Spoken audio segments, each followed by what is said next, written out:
Welcome back. This is John Locke, and today I want to talk about contact forms and specifically why you should probably keep tabs on your client's contact forms. Now, I know a lot of people will probably say that this is too much and it's overwhelming, and I've actually had colleagues of mine say that this would never work for them, which is fine. But something that I do with my roster, my client roster, with very few exceptions, is I make sure that I'm getting a blind carbon copy of their contact form. The only exception to this would be companies where they have NDA things, or they have non-disclosures, or they have things that they want to keep under wraps. And in those cases, I don't. But in all other cases, for service businesses, for manufacturing types of things, I do get blind carbon copies of quote requests, of service calls, of contact inquiries, of even of sales orders from my e-commerce clients, and there's a reason for this. The reason being is if something goes wrong with your contact form, they're not getting inquiries. They're not getting paid, basically. They're not getting leads. And that's what we're in the business of doing, is delivering leads. I'm in the business of helping other people build their empires. And if they're not getting leads correctly, if their contact form is somehow malfunctioning, I want to know. Now, like I said, a lot of people, it doesn't work for them, but the people that I have on my roster, they're pretty much all on a monthly retainer, or we have some kind of standing agreement where we're communicating, even if they're not on a retainer. And like these people, I am involved in making sure that their business keeps growing. One of those things is I want to make sure that their contact form is functioning correctly. So let's say, for example, that maybe they get like 2 inquiries per day, or they get 2 quote requests or free estimate requests or whatever it is per day. And on an average, they get like 14 of these per week.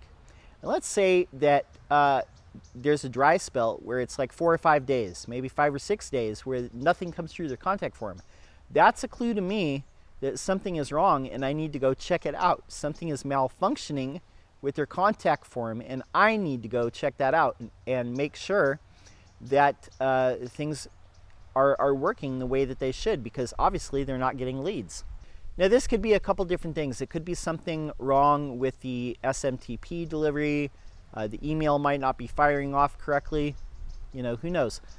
So I can tell you that there is a practical application to this. I actually have at least one client on my roster today, and I've had a client that I've had in the past that became clients because their last agency dropped the ball on this, and they were not getting their contact form submissions. The contact form was not, something was wrong, and they were not getting contact form leads.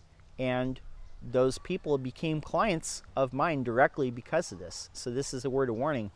I've had colleagues tell me that they've had clients where they did check the contact form, launched the site, something went wrong, during the busiest time of the year. They didn't get their, contact form submissions, and they probably lost, tens of thousands or maybe more in sales during that time, tens or however many thousands of dollars. But that's why I try and keep tabs on these people whose empires I'm trying to grow. I'm trying to work with them to make sure that they're growing, because I get to know the flow of my clients' contact form submissions. I can see if they're growing. I can see if their leads are increasing. And that's basically the bottom line. I don't need to guess if SEO is working. If I can see that they're getting more quote inquiries, they're getting more requests to quotes, they're getting more service inquiries, people are reaching out to them for help. So if you're trying to diagnose what's, let's say that there is a gap, a long gap in there, you check stuff out. It could be something with the SMTP, could be the mail function is not firing correctly. In that case, it's something on your end that you need to fix. It's something on the development end that needs to be fixed.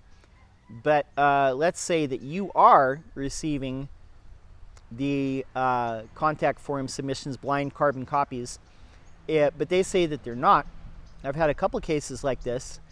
Now I know that if I'm receiving the carbon copies, I know that it's something that's not on the website end. I know it's something in their email client. Either it's going to the spam folder, it's going to a junk folder, maybe it's going somewhere else, but I can help them, you know, maybe give them some tips to try and whitelist that email address and make sure that it goes into their regular inbox and it doesn't disappear into spam and they're not seeing it, because time is of the essence, and replying to leads in a timely manner, making sure that you reply to people is a good thing. You don't want people to think that you've ignored them. If they have to email you again, that's not good. It means something's slipping through the cracks, and you don't want that to happen. So like I said, you know, this isn't for everyone. It's something that I do. The one and only SEO client that I've ever let go, you know, I put myself as a blind carbon copy on them, explain to them why. I do this to make sure that nothing is broken on their site. They couldn't understand it. They got mad. And like I said, this was not a big business. This is a very small business. So I did let them go. There was a lot of culture things that were not right, and we weren't a good fit for each other. It's water underneath the bridge. But like I'm saying to you, is something to consider. And like I said, you might have, you know, hundreds of clients on your roster. Might not be the right thing for you, but a good thing for me, a good thing that I believe in, just making sure that I have eyeballs on how my own client roster is doing by seeing what submissions are coming in and making sure that they're getting orders, making sure that they're getting service call requests, they're getting requests for quotes, they're getting all these things correctly. Because if I see a gap in there, I know that something's wrong, and I do not want my clients to lose money. I do not want them to leave opportunities on the table because something's wrong with the contact form. And it does happen. It has happened. I know people that it's happened to, and they've had their clients get very upset. I've had people that are in the industry that have lost clients to me because of this. So it's something, it's a safeguard. That's all I have to say on contact forms for today. My name's John Locke. My business is Lockdown Design and SEO. I would love to hear what you think about this. Do you think it's something that you would consider something that's manageable, something that's completely unmanageable? I'd love to know. Scale the unscalable. Thank you to all the new subscribers that have come on recently. I really appreciate it. We had like 11 subscribers yesterday. Thank you. Appreciate it. I see each and every one of you. Thanks a ton. I'll be here tomorrow with a new video. Until next time, peace.